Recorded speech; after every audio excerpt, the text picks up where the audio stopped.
বিসমিল্লাহির রহমানির রহিম। আলহামদুলিল্লাহি রাব্বিল আলামিন ওয়াসসালাতু ওয়াসসালামু আলা সাইয়্যিদিল আম্বিয়া ওয়াল মুরসালিন নবিয়িনা মুহাম্মদ ওয়া আলা আলিহি ওয়া সাহবিহি আজমাইন, আম্মা বা'দ।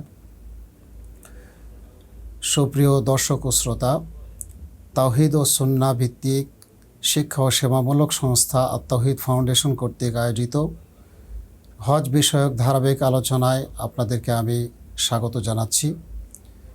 আজকের বিষয় হজের পর্ব 4, বিষয়বস্তু মিনা ও আরাফা। আলহামদুলিল্লাহ, হজের যে জায়গাগুলোতে কাজ করতে হয়, যে জায়গাগুলোকে ঘিরে ইবাদত করতে হয়, তার মধ্যে মিনা এবং আরাফা অন্যতম। আমি শুরু করছি মিনা দিয়ে। মিনাতে প্রথম যেদিন অবস্থান করতে হয় সেদিনের নাম বলা হয় ইয়ামুত তারবিয়া। ইয়ামুত তারবিয়া এর অর্থ হলো যে সে সময় পানির সংকট থাকায় হাজি সাহেবরা মক্কা থেকে পানি পান করতেন এবং সংগ্রহ করে নিতেন এই ইয়ামুত তারবিয়ার দিনে, এবং সেখানেই তারা আরাফার জন্য পানি সংগ্রহে রাখতেন। এই জন্য এই দিনটিকে ইয়ামুত তারবিয়া বলা হয়।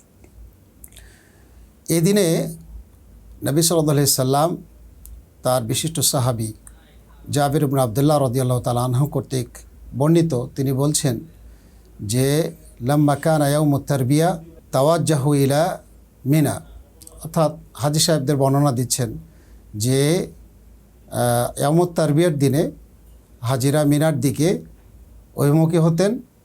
ওয়া আহাল্লু বিল হাজ্জি, এবং হজের তারা ইহরাম বাঁধতেন। তো যারা হজ্জে তামাত্তু করে থাকেন সাধারণত, তারা ইয়ামুত তারবিয়া অর্থাৎ জিলহজ মাসের 8 তারিখে তারা মক্কায় যেখানে অবস্থান করেন সেখান থেকে হজের ইহরাম বেঁধে তারপরে এই দিনে তারা মিনায় গমন করে থাকেন। তো এই দিনে যারা হজ্জে কেরান বা হজ্জে ইফরাদের সাথে হজ করে থাকেন তারা আগে থেকে ইহরাম বেঁধে থাকেন, যার কারণে তাদের নতুন করে ইহরাম বাঁধার প্রয়োজন হয় না। তো এই দিনে রাসূলুল্লাহ সাল্লাল্লাহু আলাইহি সাল্লাম মিনায় অবস্থান করেছেন, এবং সেখানে তিনি হাদিসে এসেছে জাবির ইবনে আবদুল্লাহ রাদিয়াল্লাহু তাআলা আনহু বলছেন যে সাল্লা বিহা আদ-দুহরা ওয়াল আসরা ওয়াল মাগরিবা ওয়াল ইশা ওয়াল ফজর, অর্থাৎ এই মিনার এই দিনে 8 তারিখে রাসূলুল্লাহ সাল্লাল্লাহু আলাইহি সাল্লাম জোহর, আসর, মাগরিব, এশা এবং আরাফার দিনের ফজরের সালাত আদায় করেছেন। এই দিনে রাসূলুল্লাহ সাল্লাল্লাহু আলাইহি সাল্লাম মিনায় অবস্থান করেছেন, এবং তার সাথে সাহাবায়ে কেরাম এই মিনায় অবস্থান করে এদিন অতিবাহিত করেছেন। মিনায় অবস্থান করা সুন্নাহ। রাসূলুল্লাহ সাল্লাল্লাহু আলাইহি সাল্লাম তিনি এখানে অবস্থান করেছেন। এরপরে আব্দুল্লাহ ইবনে ওমর রাদিয়াল্লাহু তাআলা আনহু থেকে বর্ণিত, তিনি বলছেন যে সাল্লা রাসূলুল্লাহ সাল্লাল্লাহু আলাইহি সাল্লাম রাকাআতাইনি বিমিনা ওয়া আবু বকর বাদাহু ওয়া ওমর বাদা আবি বকরিন ওয়া উসমান সদরা মিন খিলাফাতিহি থুম্মা ইন্না উসমানা সাল্লা বাদু আরবাআন। এই হাদিসে আব্দুল্লাহ ইবনে ওমর রাদিয়াল্লাহু তাআলা আনহু মিনায় অবস্থানকালীন যে সলাৎগুলো আছে সেই সলাৎগুলো কিভাবে পড়তে হবে সেটা বর্ণনা দিয়েছেন, যে রাসূলুল্লাহ সাল্লাল্লাহু আলাইহি সাল্লাম এই মিনার এই সলাৎগুলো কসর করে পড়েছেন, অর্থাৎ যেগুলো 4 রাকাত বিশিষ্ট সেগুলো তিনি 2 রাকাত করে পড়েছেন। এরপরে আবু বকর রাদিয়াল্লাহু তাআলা আনহু যখন খলিফা ছিলেন তিনিও এভাবে পড়েছেন। ওমর রাদিয়াল্লাহু তাআলা আনহু পড়েছেন। ওসমান রাদিয়াল্লাহু তাআলা আনহু তার খেলাফতের শুরুর দিকে তিনি যেগুলো 4 রাকাত বিশিষ্ট সালাত সেগুলো 2 রাকাত করে পড়েছেন, অর্থাৎ কসর করেছেন। কিন্তু শেষের দিকে এসে ওসমান রাদিয়াল্লাহু তাআলা আনহু তিনি 4 রাকাত পড়েছেন, অর্থাৎ পুরো সালাত পড়েছেন। তো এটার ব্যাপারে অনেক কথা শোনা যায়। তো তিনি যেটা আমরা পাই আর কি, সেটা হলো যে তার এটা নিজস্ব ইস্তিহাদ ছিল, ইস্তিহাদের ভিত্তিতে, এবং তিনি মক্কায় এক সময় শেষের দিকে এসে তিনি এখানে বিবাহ বন্ধনে আবদ্ধ হন। তার ভিত্তিতে তিনি মক্কার মুকিম ছিলেন, সেই ইস্তিহাদে তিনি এই 4 রাকাত সালাত আদায় করেছেন। তো এই সালাত আব্দুর রহমান ইবনে ইয়াজিদ উনি ওসমান রাদিয়াল্লাহু তাআলা আনহুর পিছনে 4 রাকাত সালাত আদায় করার পরে আব্দুল্লাহ ইবনে মাসউদ রাদিয়াল্লাহু তাআলা আনহুকে যখন বলা হলো, তখন তিনি ইন্না লিল্লাহি ওয়া ইন্না ইলাইহি রাজিউন এটি পড়লেন। কেন? তিনি বলছেন যে সাল্লাইতু মা রাসূলিল্লাহি সাল্লাল্লাহু আলাইহি সাল্লাম রাকাআতাইনি বিমিনা ওয়া সাল্লাইতু মা আবি বকরিন রাকাআতাইনি বিমিনা ওয়া সাল্লাইতু মা ওমর রাকাআতাইনি বিমিনা। আমি রাসূলুল্লাহ সাল্লাল্লাহু আলাইহি সাল্লাম, আবু বকর রাদিয়াল্লাহু তাআলা আনহু এবং ওমর রাদিয়াল্লাহু তাআলা আনহুর সঙ্গে 2 রাকাত করে পড়েছি, অর্থাৎ কসর করে এই মিনার সালাত আদায় করেছি। তো তাহলে এখানে বোঝা যাচ্ছে যে রাসূলুল্লাহ সাল্লাল্লাহু আলাইহি সাল্লামের নিজস্ব যে আমল ছিল সালাত কেন্দ্রিক, সেটি হচ্ছে কসর, মিনায় কসর। এবং অন্য হাদিস থেকে সাব্যস্ত হয় যে যারা মক্কার অধিবাসী ছিলেন না তারা তো কসর করেছেনই, এমনকি মক্কার অধিবাসী যারা ছিলেন তারাও রাসূলুল্লাহ সাল্লাল্লাহু আলাইহি সাল্লামের পিছনে কসর করে সালাত আদায় করেছেন। তো মিনায় অবস্থানকালীন গুরুত্বপূর্ণ যে ইবাদত সেটি হচ্ছে সালাত। এর সাথে সাথে জিকির, আযকার, এরপরে আল্লাহ রাব্বুল আলামিনের কাছে দোয়া করতে হবে। এই কাজগুলোর মাধ্যমেই মিনার দিনগুলো বা মিনার সময়গুলো পার করতে হবে। তাহলে আমরা মিনার এই আলোচনা থেকে বুঝতে পারলাম যে মিনায় অবস্থান করা সুন্নাহ, রাসূলুল্লাহ সাল্লাল্লাহু আলাইহি সাল্লাম অবস্থান করেছেন। এবং এখানে যে ইবাদতগুলো আছে সালাত, আল্লাহর জিকির করা, দোয়া করা এবং রাত্রে অবস্থান করা, এই কাজগুলো আসলে সুন্নাহ। এবং এই সুন্নাহ যদি আদায় করা যায় তাহলে রাসূলুল্লাহ সাল্লাল্লাহু আলাইহি সাল্লামের আনুগত্য পুরোপুরি প্রকাশ পাবে এবং এর মাধ্যমে সওয়াব অর্জন হবে। অনেক সময় আমরা দেখা যায় যে এখানে সুন্নাহ বলে আমরা অবজ্ঞার দৃষ্টিতে এখানে না এসে আমরা সরাসরি আরাফায় চলে যাই। এতে করে আপনার হজ হয়তো হয়ে যাবে, কিন্তু এই সুন্নাহ আদায় না করার ফলে আপনি বড় একটা সওয়াব থেকে বঞ্চিত হবেন। এজন্য আমাদেরকে সর্বোচ্চ গুরুত্ব দিয়ে আমরা যেন মিনায় অবস্থান করে রাসূলুল্লাহ সাল্লাল্লাহু আলাইহি সাল্লামের সুন্নাহকে পুরোপুরি ফলো করে আমরা যেন এই দিনটি অতিবাহিত করতে পারি। যারা আমরা হজে যাব এই বিষয়গুলো অবশ্যই আমরা খেয়াল করব, সুন্নাহ বলে আমরা কখনোই অবজ্ঞা করব না। মিনার 8 তারিখের কার্যক্রম শেষ করে আমরা 9 তারিখে আরাফার উদ্দেশ্যে রওনা করব।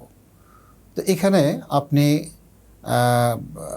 যে কোনো মাধ্যম বা যে কোনো বাহনে আপনি যেতে পারেন। আপনার পায়ে হেঁটেও যেতে পারেন, আপনার গাড়ির ব্যবস্থা আছে, গাড়িতেও যেতে পারেন। তো পায়ে হেঁটে গেলে অনেক সময় আপনি ক্লান্ত হয়ে যেতে পারেন। এতে করে আপনার আরাফার দিনের যে কার্যক্রম আছে সেগুলো আপনি সঠিকভাবে আপনার পক্ষে আদায় করা অনেক কঠিন হতে পারে। তেজন্য আপনি সেখানে বাহন আছে, কোম্পানির পক্ষ থেকে বাস রাখা থাকে, সেই বাসে যাওয়ার চেষ্টা করবেন। এমন নয় যে আপনি পায়ে হেঁটে গেলে আপনার অনেক ফজিলত হবে, এটা মনে করে আপনি গাড়ি ছেড়ে দিবেন, এমনটা যেন না হয়। আরাফার ময়দানে গিয়ে আপনার জোহরের আগে আপনি অবশ্যই পৌঁছার চেষ্টা করবেন স্বাভাবিকভাবে। তো সেখানে গিয়ে আপনি ইবাদতের জন্য সর্বোচ্চ প্রস্তুতি নিয়ে জোহর এবং আসর এই 2 সালাত আপনি যদি মসজিদে নামিরায়, যেখানে হজের খুতবা হয় এবং ইমাম সালাত আদায় করেন, সেখানে যদি যাওয়া কারো পক্ষে সম্ভব হয়, সুযোগ হয়, সহজ হয়, তাহলে সেখানে গিয়ে জোহর এবং আসরের সালাত কসর করে, অর্থাৎ 2 রাকাত করে এক আজানে সালাত আদায় করে নেবে এবং ইমামের খুতবা শুনবে। আর যদি সেখানে যাওয়া সম্ভব না হয় তাহলে নিজ নিজ খিমাতে তারা জোহর এবং আসরের সালাত কসর করে পড়বে। এবং এখন আলহামদুলিল্লাহ খিমাতে আমার যতটুকু জানা আছে যে খিমাতে খুতবা শোনার জন্য ব্যবস্থা রাখা আছে, তো সেখান থেকেও হাজিরা ইচ্ছা করলে খুতবা শুনতে পারে। এরপর বিভিন্ন ভাষায়, আমাদের অনেকে জানেন না যে আরাফার যে খুতবা, সেই খুতবা কিন্তু বিশ্বের প্রসিদ্ধ যে ভাষাগুলো আছে সেই ভাষাগুলোতে কিন্তু আপনার অনুবাদ হয় এবং সেটা সরাসরি অনুবাদ হয়। আপনি FM এর সাহায্যে সেই অনুবাদ কিন্তু শুনতে পারবেন, বাংলায় আপনার নিজের ভাষায় শুনতে পারবেন। তো এরপরে আপনি জোহরের সালাত আদায় করার পরে আপনার জোহর আসরের সালাত আদায় হয়ে গেল।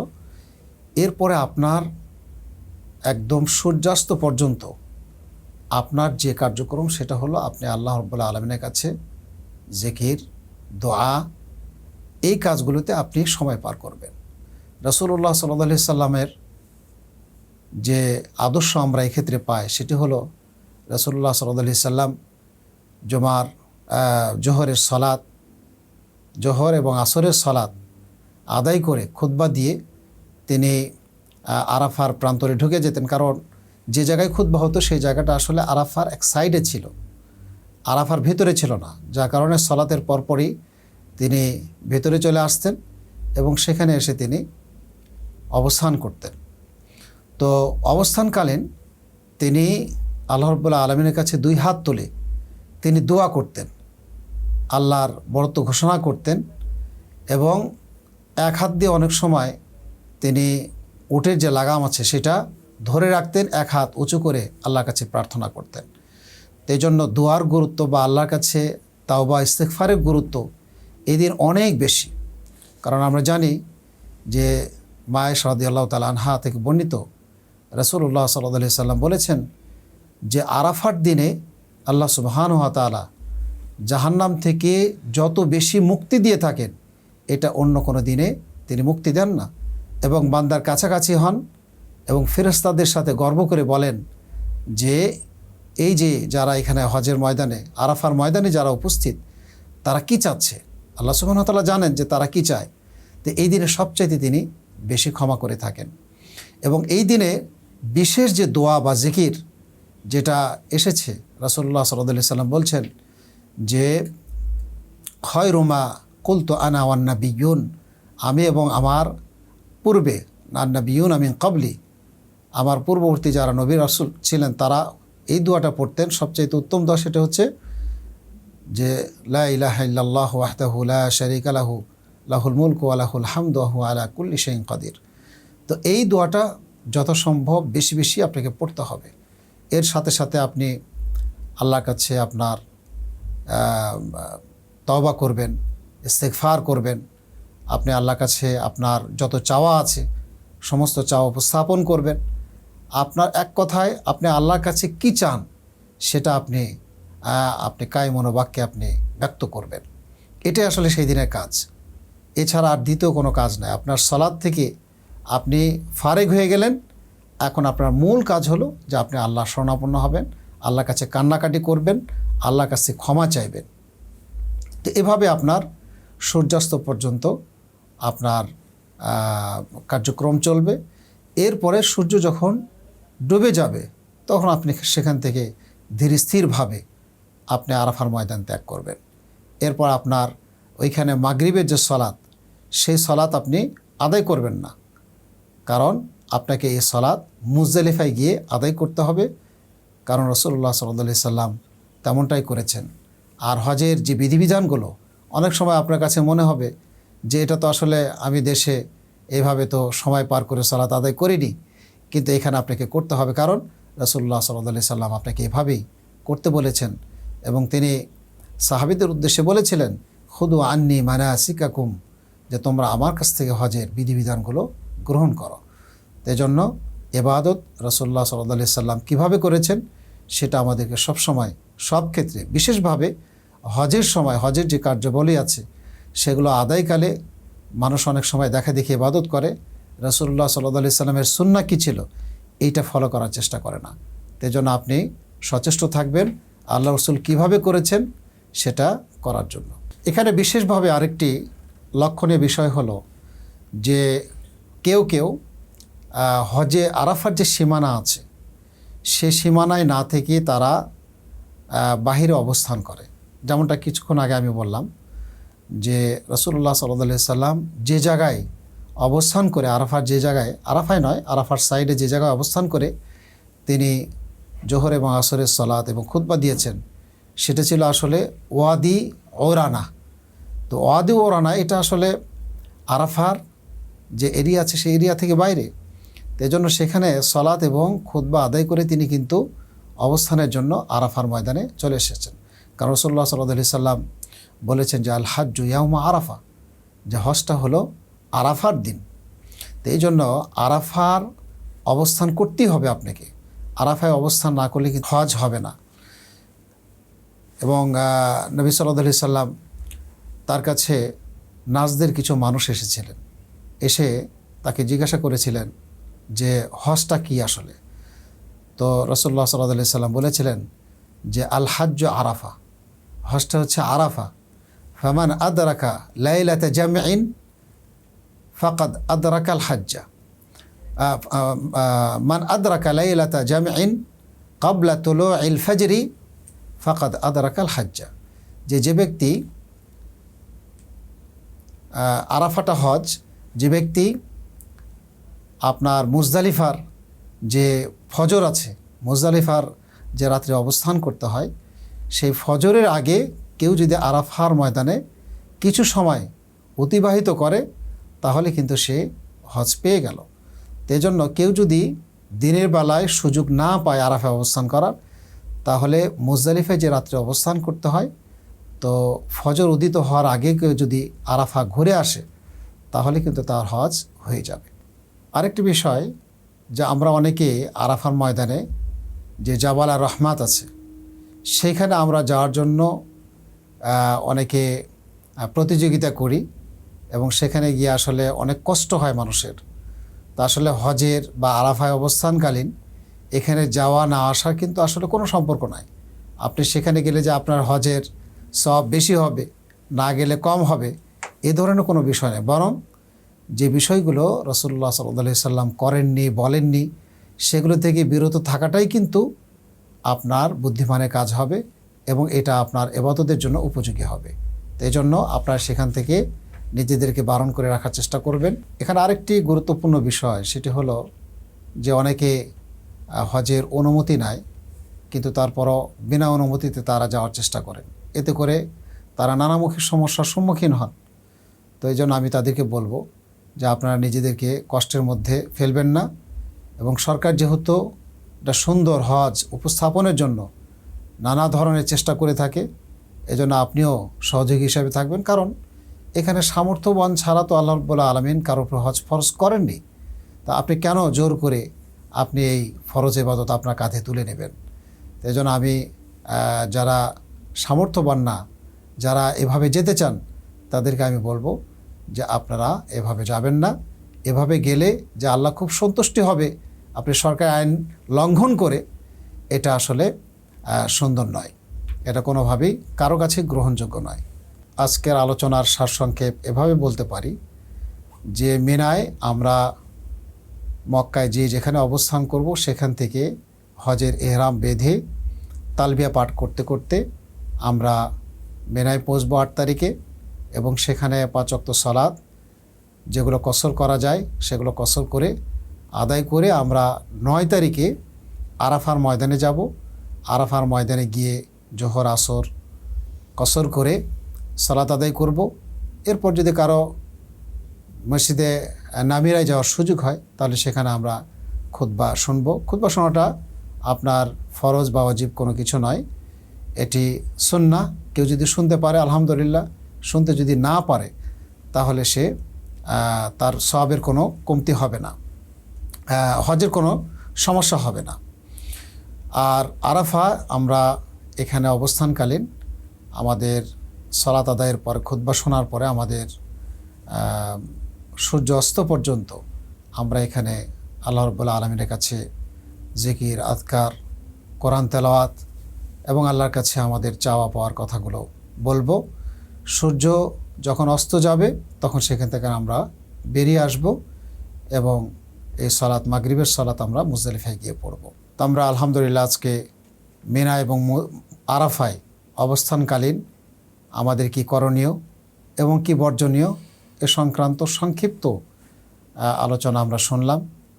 পরিশেষে আল্লাহ সুবহানাহু ওয়া তাআলার কাছে দোয়া করছি, আল্লাহ সুবহানাহু ওয়া তাআলা আমাদের সকলকে হজের জন্য কবুল করুন এবং হজের যে নিয়ম কানুনগুলো আছে সেগুলো জেনে তারপরে যেন আমরা হজের কার্যক্রমগুলো আমরা আদায় করতে পারি, সেই তৌফিক কামনা করছি আল্লাহ সুবহানাহু ওয়া তাআলার কাছে। সাথে সাথে আত-তাওহীদ ফাউন্ডেশনকে আমরা অসংখ্য মোবারকবাদ জানাচ্ছি যে এ ধরনের আয়োজন করার জন্য, যে তার মাধ্যমে আমরা আমাদের হজের যে কার্যাবলী কিভাবে করতে হবে সেই জিনিসগুলো আমরা জানতে পারলাম। তো আল্লাহ সুবহানাহু ওয়া তাআলার কাছে দোয়া করছি এই ফাউন্ডেশনকে দীর্ঘস্থায়ী করুন এবং এর দ্বারা আরও ভালো ভালো কাজ উপহার দিন, যাতে করে জাতি উপকৃত হতে পারে, আমরা সকলেই উপকৃত হতে পারি। আল্লাহ সুবহানাহু ওয়া তাআলা আমাদের সকলকে তৌফিক দান করুন। ওয়া আখিরু দাওয়ানা আনিল হামদুলিল্লাহি রাব্বিল আলামিন। আসসালামু আলাইকুম ওয়া রাহমাতুল্লাহি ওয়া বারাকাতুহু।